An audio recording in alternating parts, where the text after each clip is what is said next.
Hi friends, நான் தான் உங்கள் முருகேஷ் நேச்சுரல் லைகர். பாருங்கள், வயலில் பார்த்திங்கன்னா கொக்கு கிட்டத்தட்ட ஒரு ஆயிரக்கணக்கான கொக்குகள் பாருங்கள். அங்கே வரைக்கும் ஃபுல்லாகவே தோட்டத்தில் கொக்கு மட்டும் கிடையாது, விதவிதமான பறவைகள் பார்க்குறதுக்கே ரொம்ப பிரமிப்பாக இருக்குது, ரொம்ப அழகாக இருக்குது. விதவிதமான பறவைகள்லாம் பார்த்திங்கன்னா அந்த மலை வயல்களில் அங்கே தங்கியிருக்க பார்க்கும்போது ரொம்ப நேச்சுரலாக அழகாக இருக்குது.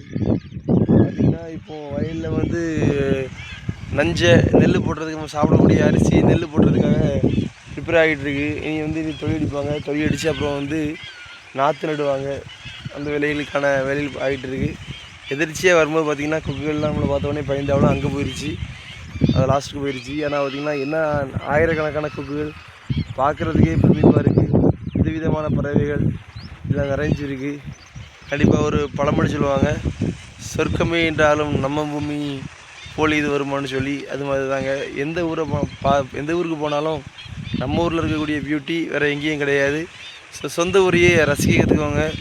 நம்ம கிட்டே இருக்கும்போது அதனுடைய அருமை தெரியாது. நம்ம வெளியே உள்ள வெளிநாடுகளில் பிரமிப்பாகிறத விட நம்முடைய சொந்த ஊர் தான் சொர்க்கம். இதில் உள்ள இந்த இயற்கை காட்சிகளை ரசிக்க தெரிஞ்சுக்கோங்க. அடுத்தபடியாக வெளியே போகலாம். நன்றி.